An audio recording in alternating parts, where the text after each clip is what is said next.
Hi everyone, this is Abhinav from Phone Bunch and today we are reviewing the Spice Dream Uno available for about Rs 6299 from Flipkart.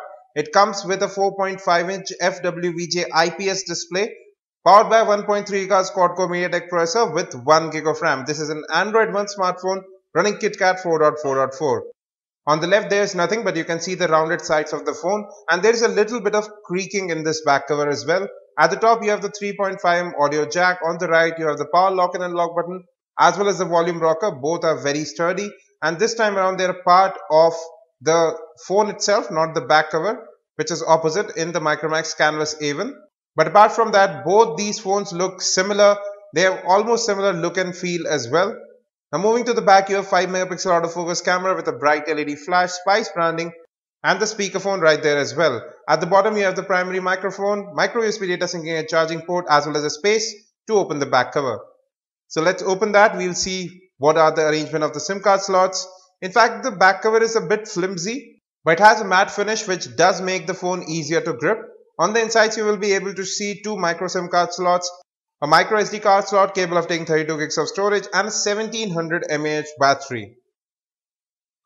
Now the back cover is a bit of an issue with this phone especially. It doesn't close up properly. You have to check each and every lock. In terms of benchmarks, all the three Android One smartphones code similarly. There are no major issues with the build of the device other than a bit of creaking with the back cover. You can see the notification LED right up top, glowing green in color.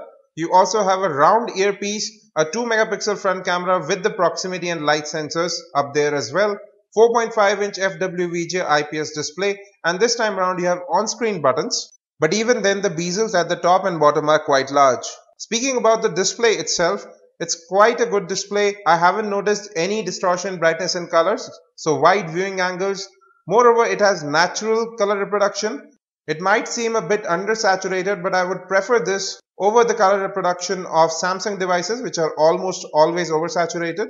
Now this is the default dialing interface from KitKat. No new options available here. You don't have call recording. We didn't have any issues with call quality. Both the earpiece as well as speakerphone are quite loud. All Android One smartphones are dual SIM and you can configure which SIM card to use for data, messages and such. Wi-Fi hotspot, Bluetooth as well as USB tethering is also available. No loss of connectivity options and you do have a GPS inbuilt too, which is able to locate quickly, and you do have a magnetic field sensor which helps in navigation. As I've said earlier, there's a 5-megapixel camera at the back, 2-megapixel in the front, and this is a default Google camera app. You can see right there, the back camera can record in 1080p, the front camera can record in 720p, both at 30 FPS. It's a very basic camera interface. You do have panorama, photosphere as well as HDR mode available. Since this is an autofocus camera, videos do turn out to be decent enough. They are sharp, not blurry. Here are some image samples. You can see that the color reproduction from the camera is actually quite nice. There is very little noise in these images, but a lot of smoothing does go on in the background. Colors do look alright. You can see the red brick wall, black, yellow, everything does look quite sharp. Now this is a dust shot and you can see still a lot of detail is captured with very little noise. Now if you see the 100% crop of this image, a lot of detail is not captured, but whatever is captured is without noise. Now here on the left you have normal, on the right HDR. HDR mode does work fine without overexposing images. Now even in this image you can see that there is a lot of smoothing going on but very little noise. Now this is the bundle headset you get within the box. These sound just good enough for listening to music, but they lack bass and tend to fall out of my ears as well. These are the same that come with the Canvas A1 and the Carbon Sparkle V. Now we are playing music. You do have an equalizer built in as well. There are several presets you can use. I prefer rock myself. You do have FM radio available here as well. You can go ahead and switch to a speakerphone or even record FM by just a single tap. Now we are playing a 1080p video sample and playback is absolutely smooth, just as it was on the Canvas A1. No issues here, no ghosting, no freezing. And moreover, the speakerphone here too is quite loud. It's clear, a bit tinny, but very clear. Now we are playing a YouTube video. It's our review of the Asus Zenfone 4. And even in streaming there are no issues. We are playing in 480p. That's a maximum supported by the display.